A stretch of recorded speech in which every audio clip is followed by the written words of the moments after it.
નમસ્કાર નિર્માણ ન્યૂઝની વિશેષ રજૂઆત કોરોનાનો કહેર અંતર્ગત હું ખુશ્બુ આપ સૌનું સ્વાગત કરું છું।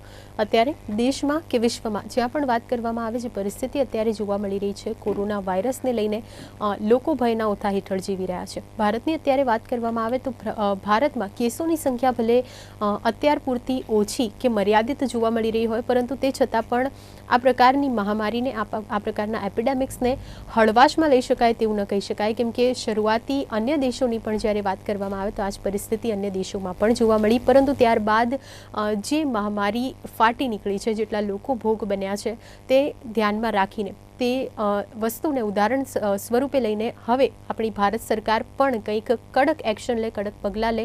એડવાઇઝરીઝ તો બહાર પાડવામાં આવી જ રહી છે પરંતુ તે એડવાઇઝરીઝ બહાર પાડવાની સાથે સાથે પગલાં લેવામાં આવે અન્ય ડિસિઝન્સ લેવામાં આવે તે જરૂરી બન્યું છે। કોરોનાને લઈને રોજ લગભગ 10થી 12 નવા કેસો નોંધાતા આવ્યા છે અને હવે તો મોતનો આંકડો પણ 3 સુધી પહોંચી ચૂક્યો છે। ત્યારે ભારતમાં કોરોનાની પરિસ્થિતિને લઈને શું અત્યારે કહી શકાય છે અને વિશ્વની દ્રષ્ટિએ કોરોનાની વાત કરવામાં આવે તો શું પરિસ્થિતિ છે અને આગામી સમયમાં શું પરિસ્થિતિનું નિર્માણ થઈ શકે છે તે અંતર્ગત ચર્ચા કરવા માટે આજે આપણી સાથે પેનલમાં ઉપસ્થિત છે ડૉક્ટર પ્રવીણ ગર્ગ જે એમડી ફિઝિશિયન છે અને વાંચિની ભટ્ટ કે જે સામાજિક કાર્યકર્તા છે। સ્વાગત છે આપ બંનેનું। સર આપને સૌથી પહેલાં પૂછવા માંગીશ એક ડૉક્ટર છો આપ ફિઝિશિયન તરીકે પ્રેક્ટિસ કરો છો કોરોના વાયરસને લઈને જ્યારે વાત કરવામાં આવે તો લોકોમાં ભય જોવા મળતો હોય છે અને નાના સિમ્ટમ્સથી પણ લોકો ડરી જતા હોય છે। મેજર સિમ્ટમ્સની જ્યારે વાત કરવામાં આવે તો કોરોનાને લઈને શું કહી શકાય છે? કોરોના એક ફ્લૂ લાઇક વાયરસ છે જેની શરૂઆત ચીનના વુહાન શહેરથી ચાલુ થઈ હતી અને ધીમે ધીમે અત્યારે એક ગ્લોબલ પેન્ડેમિક ઇલનેસ તરીકે WHO જાહેર કર્યો છે। આ એક વાયરસ ફ્લૂ લાઇક વાયરસ છે અને ઇનિશિયલ સ્ટેજમાં હાઈ ગ્રેડ ફીવર, શરદી, કફ, ઉધરસ, બોડી એક, હેડેક આવી રીતના જે વાયરલના સિમ્ટમ્સ હોય એ બધા જોવામાં મળતા હોઈએ અને આનો ઇન્ક્યુબેશન પીરિયડ અરાઉન્ડ 4 થી 14 દિવસ થતો હોય અને આ વાયરસ અને ફ્લૂના વાયરસ બધાના મગજમાં અત્યારે આ ચાલી રહ્યો છે કે ભાઈ એ જો રૂટીનમાં જે સિઝનલ ફ્લૂ હોય કે ઇન્ફ્લુએન્ઝા ફ્લૂ હોય કે સ્વાઇન ફ્લૂ એ જો દરેક આ સિઝનમાં આ જો ફ્લૂ હોય અને કોરોનાના વાયરસના ફ્લૂ આમાં શું ડિફરન્સ છે આ બધા પેશન્ટ્સના એક અત્યારે આ એક ભયની સ્થિતિ છે।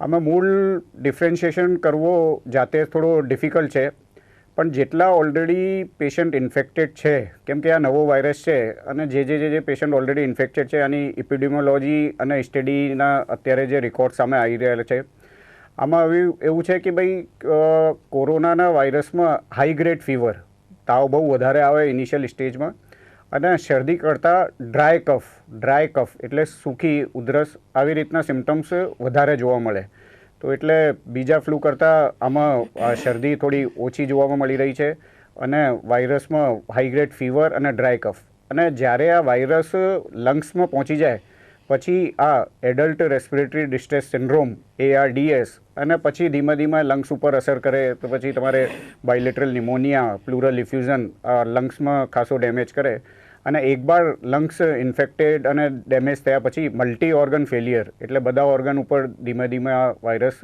ડેમેજ કરતો હોય। બિલકુલ તો ડિફરન્શિએટ કરી શકાય છે સામાન્ય ફ્લૂ કરતાં કોરોના વાયરસને લઈને જે લક્ષણો સામે આવતા હોય છે તેને લઈને ડૉક્ટર ડિફરન્શિએટ કરે તે વધુ યોગ્ય અને સલાહકારક છે જાતે ડિફરન્શિએટ કરવાને બદલે। વાંચીની સામાજિક કાર્યકર્તા તરીકે જ્યારે લોકોની વચ્ચે આપ જતા હો છો તો અત્યારે જે એક ભયનો માહોલ જોવા મળી રહ્યો છે સરકારે એડવાઇઝરી બહાર પાડી છે સરકારે એડવાઇઝરી જાહેર કરી છે પરંતુ ક્યાંક ને ક્યાંક લોકો ખચકાટ અનુભવી રહ્યા છે ઘરની બહાર જવા માટે સરકાર દ્વારા પણ એડવાઇઝરી જે જાહેર કરવામાં આવી છે તેમાં કહેવામાં આવ્યું છે કે લોકો બહાર ન જાય પરંતુ જે લોકોનું બહાર જવું જરૂરી છે બહાર ગયા વગર કામ થઈ શકતું નથી તેવા લોકો માટે આપ શું કહેવા માંગશો? ચોક્કસ સામાજિક કાર્યકર્તા બિંગ હેલ્થ એક્સપર્ટ હું ખૂબ જ સાચો મેસેજ જે છે એ સમાજને આપવા માંગીશ। અત્યારે કોરોનાની ચારે બાજુ ચર્ચા થઈ રહી છે પણ આ ચર્ચાની અંદર બિલકુલ ગભરાવાની જરૂર નથી પણ જે પ્રમાણે અમે લોકો કહી રહ્યા છે એ પ્રમાણે સાવચેતી લેવી જે છે એ ખૂબ જ આવશ્યક છે। બીજી વસ્તુની વાત કરીએ કે સરકાર દ્વારા જે પણ પગલાં લેવામાં આવી રહ્યા છે કે ભાઈ ભીડભાડવાળી જગ્યા જે છે ત્યાં જવું ટાળવું જોઈએ અને એટલા માટે જ કદાચ શાળા, કોલેજો, મોલ, મલ્ટીપ્લેક્સ જે છે એ 15 દિવસ સુધી બંધ કરવામાં આપવામાં આવ્યા છે. હવે આની પાછળનું એક રીઝન છે કે કોરોના વાયરસ જે છે એ ખૂબ જ ઝડપથી જે છે એક વ્યક્તિથી બીજી વ્યક્તિમાં જે છે એનું સ્પ્રેડ થવાના ચાન્સીસ છે. પછી ડાયરેક્ટ એનું સ્પ્રેડિંગ હોય કે ઇનડાયરેક્ટ. ડાયરેક્ટલી એટલે જ્યારે કોઈ પણ ઇન્ફેક્ટેડ વ્યક્તિને જ્યારે હું ટચ કરું છું અને એ રીતે એના જે વાયરસીસ જે છે મારા બોડીમાં એન્ટર થાય છે, અથવા તો ઇનડાયરેક્ટ એટલે એ જે પણ વસ્તુઓનો વપરાશ કરે છે એ જ વસ્તુઓનો ઉપયોગ જો હું કરી રહું બિંગ હેલ્ધી પર્સન, અથવા તો જ્યારે સ્નીઝ કરે છે એટલે કે છીંક ખાઈને એની નજીકમાં હું ઊભી હોઉં તો આ ડ્રોપલેટ ઇન્ફેક્શન છે, એટલે કે શ્વાસ દ્વારા જે છે આ કીટાણુ જે છે બીજા વ્યક્તિની અંદર ખૂબ જ સરળતાથી ફેલાય છે. અને માટે જ સાવચેતીના પગલાં રૂપે જે ક્રાઉડેડ પ્લેસીસ જે છે એમાં એક આપણી પોતાની પણ ફરજ બને છે કે આ વસ્તુનું આપણે પાલન કરવું જોઈએ. હવે કોરોના વિશેની વાત કરું તો સામાન્ય લક્ષણો સૌને ખબર છે કે ભાઈ શરદી ખાંસી જે છે, હાઈ ગ્રેડ ફીવર જે છે એવા લક્ષણો જોવા મળે છે. પણ આ લક્ષણો અત્યારે જરૂરી એ છે કે ક્યોર કરતાં એનું જે પ્રિકોશન્સ જે છે, આપણે કહીએ છીએ ને કે precautions are better than cure, right? તો સાવચેતી જે છે દરેક વ્યક્તિએ જે છે જાણવી ખૂબ જ જરૂરી છે. અને જો સમાજની વાત કરીએ તો અત્યારે કેવું છે, સમાજમાં મોટાભાગની વ્યક્તિઓમાં ભય છે. એટલે મારું ખાસ એવું માનવું છે કે આ વસ્તુનો ભય ન રાખો, પણ ક્યાંક ને ક્યાંક બે વસ્તુ જે છે એ અનુસરવી ખૂબ જ જરૂરી છે. પહેલી વસ્તુ જે છે હાઇજીન, એટલે કે જો પર્સનલ હાઇજીન જે છે, આપણા ઘરનું હાઇજીન, આસપાસનું હાઇજીન જેટલું મેન્ટેન કરીશું એટલું આ પ્રકારની ઇન્ફેક્શનથી આપણે દૂર રહી શકીશું. અને બીજું છે તમારી રોગપ્રતિકારક શક્તિ. આજે વાયરસ જે છે દરેક વ્યક્તિ પર એટેક કરે છે, પણ અમુક જ વ્યક્તિઓની અંદર જે છે એના લક્ષણો જોવા મળે છે. અને એનું કારણ ખાસ એ જ છે કે એ વ્યક્તિઓની રોગપ્રતિકારક શક્તિ ઓછી છે.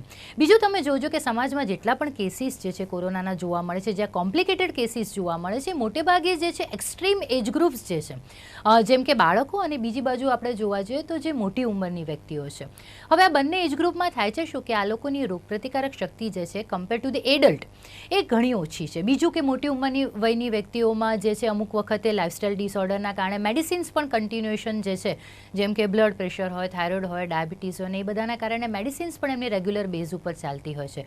તો ક્યાંક ને ક્યાંક એમની રોગપ્રતિકારક શક્તિ ઓછી હોવાના કારણે જે છે માઇલ્ડ સિમ્ટમ્સ પણ જે છે આગળ જતાં સિવિયર ફોર્મમાં જે છે એ આપણે રૂપાંતર થઈ શકે છે. તો ખાસ જે છે સમાજમાં દરેક વ્યક્તિએ સાચો મેસેજ જ્યારે તમને મળતો હોય તો સાવચેતીના પગલાં લેવા એ આપણી પોતાની પણ ફરજ છે, આપણી પોતાની હેલ્થ માટે અને સમાજની હેલ્થ માટે પણ.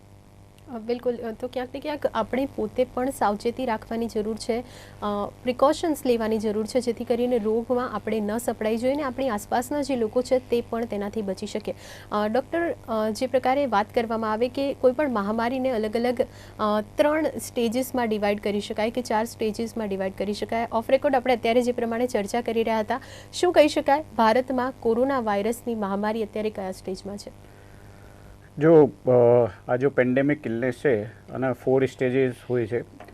અત્યારે ઇન્ડિયામાં એવું લાગે છે કે અત્યારે we are in between second to third stage. Third stage એટલે જ્યારે આ કમ્યુનિટી ટ્રાન્સમિશન, થર્ડ સ્ટેજ કોઈપણ પેન્ડેમિક ઇલનેસમાં જ્યારે કમ્યુનિટી ટ્રાન્સમિશન એટલે એક કમ્યુનિટીના હ્યુમન બિંગ્સથી એ જ સેમ કમ્યુનિટીના હ્યુમન બિંગમાં ટ્રાન્સફર થતો હોય ત્યારે એને કમ્યુનિટી ટ્રાન્સફર કહેવાય. ઇનિશિયલ સ્ટેજમાં ઇન્ડિયામાં જે પણ કેસીસ હતા એ કહેતો આઉટસાઇડર્સ, ફોરેનર્સ હતા, અને બીજા જે ફોરેનર્સ ઇન્ડિયન્સમાં આવી રીતે આ કોરોના વાયરસનો આ ચેપ ટ્રાન્સફર કર્યો, ઇન્ફેક્શન કર્યો એ હતા. પણ હવે જે ઇન્ડિયન્સ છે એ જ ઇન્ડિયન્સ બીજા ઇન્ડિયન્સમાં આ કેસ ટ્રાન્સફર થઈ શકવાની પોસિબિલિટી છે. તો એટલે I think we are in verge of stage 3 અને દેટ ઇઝ મોસ્ટ ઇમ્પોર્ટન્ટ. આ સ્ટેજ બહુ ઇમ્પોર્ટન્ટ છે કેમ કે તમે સ્પેન, યુરોપના ઇટલી, બીજા જે કન્ટ્રીઝમાં એકદમથી USA, જ્યાં એકદમથી આ વાયરસનો સંક્રમણ થયો, 2 વીક સુધી ઓનલી 10, 20, 50 કેસીસ હતા, અને પછી સડનલી 3rd વીક કે 4th વીકમાં અને કેસીસનો એકદમથી ઇન્ક્રીઝ થઈ ગયા.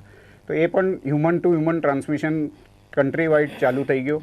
એટલે આઈ થિંક આપણે ઇન્ડિયામાં અત્યારે we are in verge of stage 3. Stage 3ની શરૂઆતમાં આપણે અત્યારે છીએ. એટલે government I think taken good step.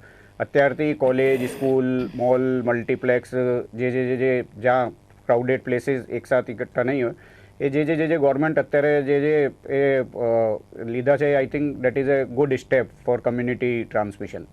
બિલકુલ. વાંચીની સરકારે એડવાઇઝરી જાહેર કરી છે અને સ્ટેપ્સ તો લઈ જ લીધા છે. મોલ, મલ્ટીપ્લેક્સ, શાળા, કોલેજ કે પછી ક્રાઉડેડ જે પણ પ્લેસ છે, જાહેર પ્રસંગો છે, તે તમામને સ્થગિત કરવાની અથવા તો પાછળ ધકેલવાની વાત કરી છે. કેટલું જરૂરી છે સામાન્ય લોકો માટે સરકારની આ એડવાઇઝરીને ગંભીરતાથી લેવી? ચોક્કસ સરકાર જે છે અને બીજું મીડિયા જે છે એમનું કામ કરી રહી છે. આ બંને જે ગ્રુપ છે એમનું કામ એ છે કે લોકો સુધી અવેરનેસ પહોંચાડવી. અને ઘણી વખત મેં સામાન્ય જનતામાં પણ અમુક જે છે આને ક્રિટિસાઇઝ કરતા જોયા છે કે આપણી ફોન જે છે એની કોલર ટ્યુન પણ જે છે અત્યારે એની જે કોરોના વાયરસની અવેરનેસ માટે રાખવામાં આવી છે એ પણ એક સરકારનું જે છે ખૂબ જ શ્રેષ્ઠ પગલું છે. કારણ કે આપણે એવું માનીએ છીએ કે આપણને બધી જ ખબર છે, પણ સમાજના દરેક વર્ગને બધી જ અવેરનેસ હોય તે જરૂરી નથી. અને સરકારની ફરજ છે કે દરેક વર્ગ સુધી, દરેક વ્યક્તિ સુધી જે છે અવેરનેસ પહોંચે. અને એટલા માટે જો મોબાઈલની કોલર ટ્યુન પણ બદલવામાં આવી છે તો એની પાછળનું ઇન્ટેન્શન એ જ છે કે તમે સતત એ સાવચેતીના પગલાં સાંભળશો તો ક્યાંક ને ક્યાંક તમે એમાંથી 2 થી 4 સાવચેતી જે છે તમે ક્યાંક ને ક્યાંક ફોલો કરશો. બીજું પણ મેં કહ્યું એ પ્રમાણે કે ક્રાઉડેડ પ્લેસીસમાં પણ અત્યારે જવાનું આપણે જ ટાળવાનું છે, સરકાર કોઈપણ પ્રકારના નિયમ બનાવે પહેલાં. કારણ કે ખબર જ છે કે કોરોના વાયરસ કે કોઈપણ વાયરલ ઇન્ફેક્શન અથવા તો કોઈપણ ડ્રોપલેટ ઇન્ફેક્શન જે છે ખૂબ જ ઇઝીલી મેં કહ્યું એ પ્રમાણે કે એક વ્યક્તિથી બીજી વ્યક્તિમાં જે છે એ ટ્રાન્સમિટ થાય છે. એટલે અહીંયા આપણી જવાબદારી બને છે કે જ્યારે મને કોઈ પણ શરદી ખાંસીના લક્ષણો જણાય તો હું તરત જ ડૉક્ટરનો સંપર્ક કરું અથવા તો હું ભીડભાડવાળી જગ્યાએ જઉં નહીં, જેથી મારો ચેપ જે છે બીજી વ્યક્તિ સુધી પહોંચે નહીં. બીજું ઇન્ડિયામાં મેં એક વસ્તુ ઓબ્ઝર્વ કરી છે કે સેલ્ફ મેડિકેશન જે છે ક્યાંક ને ક્યાંક બિંગ અ ડૉક્ટર મેં એવું ઓબ્ઝર્વ કર્યું છે કે દર્દીઓ મોટે ભાગે જો નાની અમથી તકલીફ હોય ને તો જાતે જ દવા લઈ લેતા હોય છે. તો ખાસ આ વસ્તુને જે છે આ સમયે ટાળવી જોઈએ. કારણ કે તમને જે શરદી ખાંસીના લક્ષણો જણાય છે એ સામાન્ય જનતા તરીકે તમને તો ખ્યાલ નથી કે આ સામાન્ય ફ્લૂના કારણે છે, કોમન કોલ્ડના કારણે છે કે પછી કોરોનાના લક્ષણો છે. માટે જો નાની અમથી પણ તકલીફ જણાય રેસ્પિરેટરી ટ્રેકની તો ખાસ તમારા જે ડૉક્ટર જે છે એનો સંપર્ક કરવો જોઈએ, જેથી એનું નિદાન જે છે યોગ્ય બને અને તો જ એની સારવાર જે છે શરૂઆતના સમયમાં મળી જાય તો આ જે આખી કન્ડિશન જે છે એને રિવર્સ કરી શકાય. તો આમાં ગભરાવા કરતાં જેટલા પણ આપણે પ્રિવેન્શનના સ્ટેપ્સ આપણે સોશિયલ મીડિયામાં અથવા તો મેસેજીસમાં પણ આપણે ઘણી બધી વખત સાંભળ્યા છે, તો એ દરેક સ્ટેપ જે છે એને આપણે અનુસરવાના છે. જેમ કે નાનામાં નાની વસ્તુ કે તમે જ્યારે બહારથી ઘરે આવો છો તો તમારે જે છે તમારા હાથ પગ જે છે વ્યવસ્થિત તમારે એને વોશ કરવાના છે, ક્લીન કરવાના છે. તમારે તમારું પર્સ છે, તમારી બેગ છે, એની અંદર સેનિટાઈઝર, આલ્કોહોલ બેઝ સેનિટાઈઝર રાખવાનું છે, જેથી ડિસઇન્ફેક્ટન્ટ. કારણ કે તમે જે પણ સરફેસીસને ટચ કરો છો, કેટલા વ્યક્તિઓએ સરફેસીસને ટચ કરી ચૂક્યા છે અને ક્યાંક ને ક્યાંક જો ઇન્ફેક્શન સરફેસ ઉપર હોય તો આ વાયરસ તો લગભગ 8 થી 10 કલાક જેટલું જે છે એ સરફેસ ઉપર રહેતું હોય છે. તો આવી નાની નાની બાબતોનું ધ્યાન રાખવાનું છે. તમે પબ્લિક ટ્રાન્સપોર્ટમાં જઈ રહ્યા છો ત્યાં પણ તમે જ્યારે બસીસમાં ટ્રાવેલ કરો છો, ના છૂટકે તમારે કરવું પડે તો પણ એવી ઘણી બધી સરફેસીસ જે છે એના કોન્ટેક્ટમાં તમે આવવાના છો, તે વખતે સેનિટાઈઝરનો જે છે મહત્તમ ઉપયોગ કરવાનો છે. તો અહીંયા ક્યાંક ને ક્યાંક પર્સનલ હાઇજીન જે છે ખૂબ જ અગત્યનો ભાગ ભજવે છે. બિલકુલ, પર્સનલ હાઇજીન સરકાર તરફથી પણ આ અપીલ કરવામાં આવી છે, આરોગ્ય તંત્ર, આરોગ્ય વિભાગ તરફથી પણ અપીલ કરવામાં આવી છે કે સ્વચ્છતા જાળવો. સ્વચ્છતા જાળવીને ક્યાંક ને ક્યાંક કોરોનાના જે વાયરસ છે, કોરોનાના જે બેક્ટેરિયા છે તેને લડત આપી શકાય છે અને ચાન્સીસ ઘણા ઓછા થઈ જાય છે સ્વચ્છતા જાળવવાથી લઈને કે આપ કોરોનાનો ભોગ બનો. ડૉક્ટર, માસ્ક પહેરવાની સલાહ આપવામાં આવતી હોય છે. માસ્ક પહેરવાની સલાહ આપવામાં આવે છે અને લોકો માસ્ક પહેરે છે, સામાન્ય બાબત છે. પરંતુ માસ્ક પહેરતી વખતે તે માસ્કના ઉપયોગ દરમિયાન અને જ્યારે તેને આપણે રિમૂવ કરીએ છીએ તે વખતે શું કોઈ ખાસ કાળજી રાખવાની જરૂર છે? જો આઈડિયલી અત્યારે આ માસ્ક રિલેટેડ આખા ઇન્ડિયામાં બહુ મિસકન્સેપ્શન ચાલી રહ્યો છે. બિંગ અ ડૉક્ટર, મારી પર્સનલ એડવાઇસ છે કે only mask health care workers જે સસેપ્ટેબલ પર્સનના કે પ્રોબેબલ ઇન્ફેક્ટેડ પર્સનના ક્લોઝ કોન્ટેક્ટમાં હોય આને જ માસ્ક પહેરવું જોઈએ. દરેક આ માસ્ક રૂટીનની બધી પબ્લિકને માસ્ક પહેરવાની કોઈ જરૂરત નથી. There is no need to be any panic. કેમ કે આ માસ્કથી યુ કેન નોટ 100% પ્રિવેન્ટ અને આ એક એરબોર્ન અને ડ્રોપલેટ ઇન્ફેક્શનથી ફેલાય છે. તો એટલે દરેકને હ્યુમન બિંગ્સને માસ્ક પહેરવાની કોઈ જરૂરત નહીં લાગતી. જે ઓલરેડી ડૉક્ટર્સ કે પેરામેડિકલ સ્ટાફ કે હેલ્થકેર વર્કર્સ જે સસ્પેક્ટેડ કે પ્રોબેબલ કેસીસ, સપોઝ હું મારી ક્લિનિકમાં બેસું છું અને આઈ ડોન્ટ નો કે આ પેશન્ટ ફ્લૂનો છે, સ્વાઇન ફ્લૂનો છે કે કદાચ કોરોનાનો પણ થઈ શકે, તો ઇટ્સ ફોર મી મારે માટે I should wear the mask. પણ ઓવરઓલ જનરલ પબ્લિક માટે આવી રીતે માસ્ક પહેરવાની દેર ઇઝ નો નીડ. બિલકુલ માસ્ક પહેરવાની જરૂર નથી. માસ્કને અને સેનિટાઈઝરને લઈને જે સતત સમાચારો સામે આવતા રહ્યા છે કે માસ્કની અછત સર્જાઈ રહી છે, સેનિટાઈઝર્સની અછત સર્જાઈ રહી છે અને તેને લઈને કાળાબજારીની પણ શરૂઆત થઈ છે. પરંતુ ડૉક્ટરનું જે પ્રકારે કહેવું છે કે દરેક વ્યક્તિ જે ઇન્ફેક્ટેડ નથી અથવા કોઈ ઇન્ફેક્ટેડની સાથે તે સંપર્કમાં પણ આવતો નથી તેવા વ્યક્તિએ માસ્ક પહેરવાની કોઈ જરૂર નથી. માત્ર ને માત્ર સાવચેતી અને સેનિટાઈઝરના ઉપયોગથી ક્યાંક ને ક્યાંક પોતાની સેફટી માટેનું પ્રિકોશન લઈ શકાય છે. પાછળની સરકારે જે એડવાઇઝરી બહાર પાડી છે, જે જાહેરાત કરી છે, જાહેર સ્થળો પર થૂંકવા પર પ્રતિબંધ, તેના પર દંડ મૂકવામાં આવે છે, પરંતુ કેટલાક લોકો જે આ પ્રકારની આદતોથી, આ પ્રકારની કુટેવોથી ટેવાયેલા છે, તેમના દ્વારા વિરોધ કરવામાં આવી રહ્યો છે. આપની દૃષ્ટિએ આપ કેટલું યોગ્ય ગણો છો આ પ્રકારના વિરોધ? જ્યારે પણ સરકાર દ્વારા કોઈપણ પ્રકારના એક તો નિયમો લેવાય અથવા તો જે છે કાયદાઓ લાગુ પડવામાં આવે ત્યારે હંમેશા એનું ઓપોઝ થયું છે. આમાં આપણે સરકારને ઓપોઝ નથી કરી રહ્યા, પણ આપણે આપણી જાતની જ અવગણના કરી રહ્યા છે. જ્યારે આપણને ખબર છે કે સ્વચ્છતાનું કેટલું મહત્ત્વ જે છે એ જાળવવું આ સમયે, ક્રિટિકલ સમયમાં કેટલું જરૂરી છે, અને ત્યારે જો કોઈ પણ પગલું સરકાર દ્વારા લેવાય તો આપણે ઓપોઝ કરવું, એમાં આપણે આપણી જાતને જ મૂર્ખ બનાવી રહ્યા છે. એટલે ખાસ આ બાબતમાં જે છે હું સરકારના જે પણ પગલાં આજકાલ લેવાઈ રહ્યા છે તે બધાની સાથે સહેમત છું, અને આ એક જાગૃત નાગરિક તરીકે નિયમોનું પાલન કરવું. અને આ નિયમો એવા નથી કે આજકાલમાં બની ગયા. આપણે નાના હતા ત્યારથી આપણને શીખવવામાં આવતું હતું કે સ્વચ્છતાનું કેટલું મહત્ત્વ છે. આપણી બુક્સમાં પણ શીખવવામાં આવતું હતું કે પર્સનલ હાઇજીન જે છે એનું કેટલું મહત્ત્વ છે. બહારનો ખોરાક જે છે બને એટલો ટાળવો જોઈએ, ઘરનો તાજો જે ગરમ ખોરાક છે તેનું સેવન કરવું જોઈએ, કોલ્ડ ફૂડ જે છે ન લેવું જોઈએ. તો આ બધા નિયમો તો આપણને પહેલેથી શીખવાડવામાં જ આવ્યા છે, પણ આપણે પેલા ટ્રાફિક રૂલ્સના નિયમો જેવું છે કે જ્યાં સુધી દંડ વધારતા ના જઈએ ત્યાં સુધી હેલ્મેટ જે છે આપણે ખરીદતા નથી, અને પછી પણ આપણે જે છે કાયદાનો ભંગ કરીને આપણે આપણી જાતને મહાન માનીએ છીએ. તો ખાસ આ બધા જ આવા લોકોનો હું વિરોધ કરું છું કે જ્યારે પણ સાચી વસ્તુ સરકાર દ્વારા થઈ રહી છે તો એમાં આપણે આપણી જાતની સેફટી માટે, આપણે આપણા ભલા માટે જે છે આ નિયમોનું પાલન કરવાનું છે. અને બીજું કે સરકાર એમના રીતે પ્રયત્ન કરી રહી છે કોરોના વાયરસ સામે ફાઇટ આપવા માટે. સાવચેતીના પગલાં જે છે એ દરેક રીતે જે છે સરકાર અને મીડિયા પણ જે છે સરસ રીતે આમાં ભાગીદાર બની રહ્યું છે. ત્યારે આપણી પણ એક પોતાની ફરજ બને છે કે આપણે આપણી જાતને કે આપણા ફેમિલીને સેફ રાખવું હોય તો આપણે પણ આ બધી વસ્તુ જે બેઝિક જે આપણી જીવનશૈલી જે છે એનું ખરેખર પાલન કરવું જરૂરી છે. અને જ્યારે પણ વાયરલ ઇન્ફેક્શનની વાત કરીએ, આ પ્રકારના કોરોના વાયરસ હોય કે કોમન કોલ્ડ છે, ફ્લૂ છે, તો એ બધા માટે કેવું છે કે જેમ કે બેક્ટેરિયલ ઇન્ફેક્શન હોય તો એના માટે એન્ટીબાયોટિક્સ જે છે અવેલેબલ છે. હવે તમે જ્યારે વાયરલ ઇન્ફેક્શનની વાત કરો છો ત્યારે એના માટે ચોક્કસ કોઈ પ્રકારની જે છે મેડિસિન અવેલેબલ નથી. તો એવા કેસમાં પ્રોપર રેસ્ટ જે છે અથવા તો બોડીને તમારે હાઇડ્રેટેડ રાખવું જે છે, ગરમ અને તાજું અને સરળતાથી પચી જાય તેવો ખોરાક લેવો. તો આ બધી જ જે બેઝિક જીવનશૈલી જે છે એમાં પછી વ્યાયામનું પણ મહત્ત્વ આવી ગયું જો રોગપ્રતિકારક શક્તિ વધારવી હોય તો. એટલે બેઝિક વસ્તુઓનો અહીંયા ફોલો કરવાનો છે. સાચી જે માહિતી છે તે સમાજમાં સ્પ્રેડ કરવાની છે. બિલકુલ સાચી માહિતી, પ્રિકોશન્સ અને આપણી ખુદની સમજદારી આપણી સેફટી માટે કારણભૂત બનશે. જો આપણી સમજદારી કે આપણી અવગણના તેને આપણે કોઈ નિયમો સાથે સંલગ્ન કરીને જોઈશું તો કદાચ આપણી માટે જ ખતરનાક સાબિત થઈ શકે છે. કેમ કે સરકાર તરફથી જે પણ જાહેરાતો અત્યારે કરવામાં આવી રહી છે, જે પણ ગાઈડલાઇન જાહેર કરાઈ છે કે પછી જે એડવાઇઝરીઝ જેને કમ્પલસરી કરવામાં આવી છે તે વસ્તુઓને પણ આપણી માટે જ કરવામાં આવી છે. ડૉક્ટર, દરરોજ આપણે જોતા આવ્યા છે કે લગભગ 10થી 12 કેસોનો રોજબરોજનો વધારો નોંધાઈ રહ્યો છે. આટલી સ્ટ્રિક્ટ સરકાર તરફથી કોશિશો કરવામાં આવી રહી છે, એડવાઇઝરીઝ બહાર પાડવામાં આવી રહી છે, તે છતાં પણ તેનું શું કારણ હોઈ શકે? જો આ એક પેન્ડેમિક ઇલનેસ છે કોરોના વાયરસ, અને આ એરબોર્ન અને ડ્રોપલેટ ઇન્ફેક્શનથી ફેલાય છે.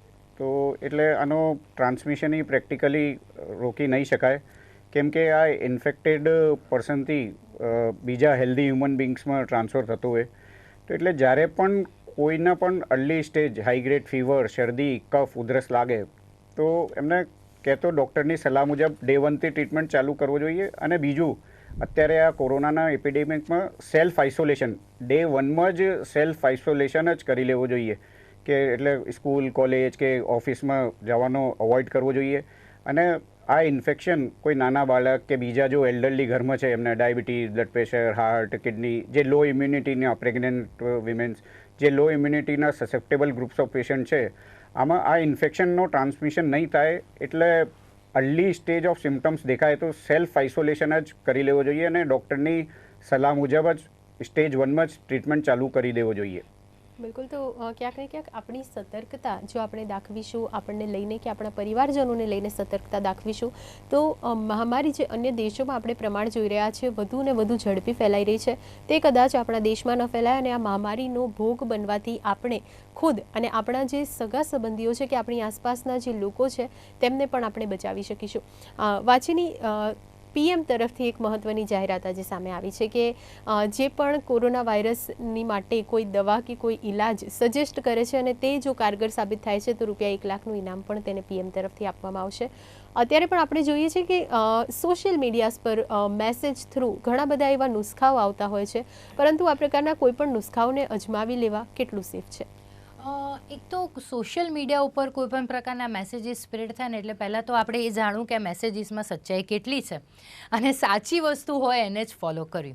હવે જ્યારે નુસ્ખાઓની વાત થઈ રહી છે ત્યારે કદાચ એ નુસ્ખા શબ્દને બાજુમાં મૂકીને હું અમુક એવી વાતો કરવા માંગીશ કે આપણી તમે જે ભારતીય સંસ્કૃતિ છે, એની જે જીવનશૈલી છે, એના વિશે આપણે જો 2-4 વાક્યની સમજણ જો કદાચ યાદ કરીશું તો કદાચ આ સમયે આપણને જે છે ખૂબ જ ઉપયોગી નીવડશે. જેમ કે આપણને બધાને ખબર છે કે નમસ્તે જે છે એનાથી અભિવાદન કરવું એ ભારતીય સંસ્કૃતિ જે છે એ આપણા તરફથી શોધાયેલી આ વસ્તુ છે અને હવે કદાચ એ ચલણ જે છે આ સમયમાં આપણા માટે ખૂબ જ ઉપયોગી છે. એ જ પ્રમાણે કે જ્યારે તમે ભોજન લેવા બેસો છો ત્યારે તમે તમારા હાથ અને પગ બધું વ્યવસ્થિત ક્લીન કર્યા પછી જ તમે ભોજન આરોગો છો. બીજી વસ્તુ કે તમે તમારી ઇમ્યુનિટી સાચવવા માટે કસરત જે છે, વ્યાયામ જે છે એને પણ તમે મહત્ત્વ આપો છો. અને બીજું એ ખાસ વસ્તુ એવું કહી શકાય કે આપણું રસોડું જે છે એ જ આપણું ઔષધાલય છે. જો આપણે અલગ અલગ નુસ્ખાઓની વાત ના કરીએ પણ બેઝિક વસ્તુ જે મને તમને બધાને ખબર છે, જેમ કે હળદર જે છે રસોડામાં હોય છે, આપણને ખબર છે કે એન્ટીબેક્ટેરિયલ, એની અંદર એન્ટીવાયરલ અને એન્ટીફંગલ પ્રોપર્ટીઝ આવેલી છે, એન્ટી ઇન્ફ્લામેટરી પ્રોપર્ટીઝ જે છે આવેલી છે અને ઘણા ખરામાંના આપણા જે છે રેગ્યુલર બેઝ ઉપર જે છે હલ્દીવાળું દૂધ જે છે, હળદર જે છે એનો ઉપયોગ કરતા હોય છે. તુલસી આપણને ખબર છે કે આપણા શરીર માટે રોગપ્રતિકારક શક્તિ વધારવા માટે પણ કેટલી ઉપયોગી છે. એવી રીતે આયુર્વેદમાં ગળો જે છે એ પણ ખૂબ જ ઉપયોગી છે. હોમિયોપેથીની વાત કરું તો આર્સેનિક આલ્બ નામની જે મેડિસિન છે એ પણ પ્રિકોશનરી બેઝમાં 30ના ડોઝમાં જે છે બાળકોને 2 ગ્લોબ્યુલ્સ અને જે એડલ્ટ જે છે એમને 4 ગ્લોબ્યુલ્સ જે છે 3 દિવસ સુધી આપવામાં આવે છે. તો અમુક જ્યારે કોઈ પણ મેડિસિનની જે બ્રાન્ચ જે છે, જેમ કે હોમિયોપેથી, આયુર્વેદિક, એ લોકો જે પણ જે ઉપાયો બતાવે છે પ્રિકોશનરી મેઝર્સ ઉપર, એ તમે તમારા ડૉક્ટરને પૂછીને તમે એને ફોલો કરી શકો છો. પણ નેટ ઉપર કે મેસેજીસ ઉપર કોઈ પણ પ્રકારના નુસ્ખા આવે તો એની પર વિશ્વાસ ન કરો. પણ મારું હંમેશા એવું માનવું છે કે જો તમારી જીવનશૈલી અને ખોરાક જે છે એ બિલકુલ પ્રોપર હશે તો વાયરસનું જો એટેક થશે તો પણ તમારી રોગપ્રતિકારક શક્તિ જે છે એની સામે ફાઇટ કરવા માટે એબલ્ડ હશે. હવે કોમ્પ્લિકેશનની વાત કરીએ કે જ્યારે લંગ્સ ઇન્ફેક્શન જ્યારે આગળ જાય છે, ન્યુમોનિયા કે ARDSમાં કન્વર્ટ ત્યારે જ થાય છે જ્યારે તમારી રોગપ્રતિકારક શક્તિ ઓછી છે. બીજું કે તમે યોગ્ય સમયે ડૉક્ટરને નથી બતાવતા, એનું ત્વરિત નિદાન નથી થતું અને માટે જ જે માઇલ્ડ સિમ્ટમ્સથી જે રોગની શરૂઆત થઈ છે આગળ જતાં જે છે કોમ્પ્લિકેટેડ ડિઝીઝમાં જે છે પરિણમે છે.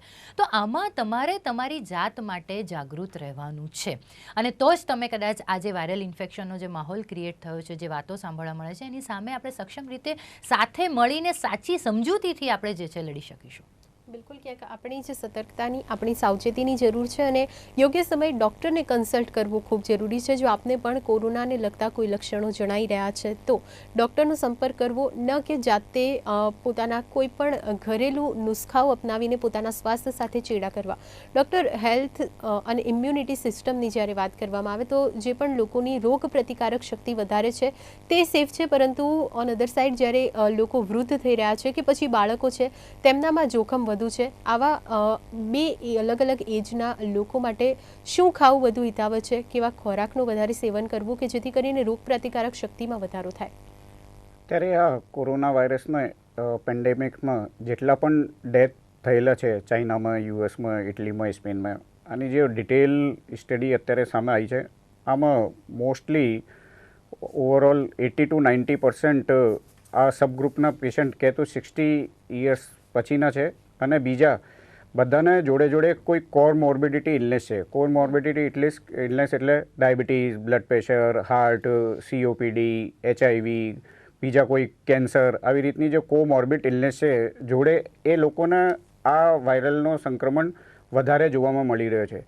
એટલે આ વાયરસ આપણને પણ મોટી ઉંમરના કે આપણા જો ઘરમાં કોઈ આને વધારે નહીં ફેલાય અને વધારે સંક્રમણ નહીં કરે એટલે બોડીની ઇમ્યુનિટી સારી રાખવી જોઈએ. ઇમ્યુનિટી સારી રાખવા માટે એક તો તમારે જે રૂટીનની જો ડાયાબિટીસ, બ્લડ પ્રેશર, હાર્ટ, કિડનીની દવાઓ ચાલતી હોય એ રેગ્યુલર નિયમથી લેવું જોઈએ. લીલા શાકભાજી, ફ્રૂટ, જ્યુસીસ, દૂધ, વિટામિન સીમાં એટલે શરબત એ વધારે ઉપયોગ કરવો જોઈએ અને મલ્ટીવિટામિનનો ઉપયોગ વધારે કરવો જોઈએ. યોગા, પ્રાણાયામ, મેડિટેશન અને એક્સરસાઇઝ આનો પણ ખાસો ઇમ્પોર્ટન્ટ રોલ છે, તો આનો પણ ખ્યાલ રાખવો જોઈએ. બિલકુલ. તો કોરોના વાયરસને લઈને અત્યારે ડર અને ભયનો જે માહોલ જોવા મળી રહ્યો છે તેની સામે ક્યાંક આપણે જ ઊભા થવાની જરૂર છે અને આપણે જ જો આપણી જાતનું અને આપણી આસપાસના જે લોકો છે તેમનું ધ્યાન રાખીશું તો આ રોગની ચપેટમાં આવતા આપણે બચી શકીએ છીએ. નિર્માણ ન્યૂઝ પણ પોતાના તમામ દર્શકોને અપીલ કરી રહ્યું છે કે સ્વચ્છતા જાળવે, વારંવાર હાથ ધોવે, હેન્ડ સેનિટાઈઝરનો ઉપયોગ ખૂબ મહત્વનો છે. જો કોઈપણ પ્રકારના સંક્રમિત થવાના લક્ષણો આપને અત્યારે જો જણાઈ રહ્યા છે તો તરત આપના નજીકના ડૉક્ટરને કન્સલ્ટ કરો. જરૂર પડે તો જે સ્ક્રીનિંગ અને ટેસ્ટ કરાવવામાં આવી રહ્યા છે કોરોના વાયરસને લઈને તે પણ આપ કરાવો અને આઇસોલેશન વોર્ડમાં જવાની જો ફરજ પડે છે, જો કોરોનાના પોઝિટિવ લક્ષણો આપનામાં જણાઈ આવે છે તો ત્વરિત ધોરણે પગલાં લો, જેથી કરીને આપની જાતને તો આપ સુરક્ષિત રાખી જ શકશો પરંતુ આપની આસપાસના જે લોકો છે તે પણ સુરક્ષિત રહેશે અને આપણી એક પોતાની નાની પહેલથી કોરોના જેવું જે આ ભયાનક રોગ છે જેનાથી વિશ્વમાં અત્યારે આતંક જોવા મળી રહ્યો છે તેનાથી આપણા દેશને અને આપણી જાતને આપણે બચાવી શકીશું. હાલ સમયનો અભાવ છે. ડૉક્ટર અને વાંચીની આપ બંને અમારી સાથે ઉપસ્થિત રહ્યા, આપનો ખૂબ ખૂબ આભાર. તો આ સાથે જ આ કાર્યક્રમને અહીંયા થોભાવીશું, પરંતુ કોરોનાને લઈને સતર્કતા જાળવવી આપણી પોતાની જવાબદારી છે તે બાબતને ધ્યાન રાખીશું અને ફરી મળતા રહીશું, પરંતુ હાલ રજા આપશો. નમસ્કાર.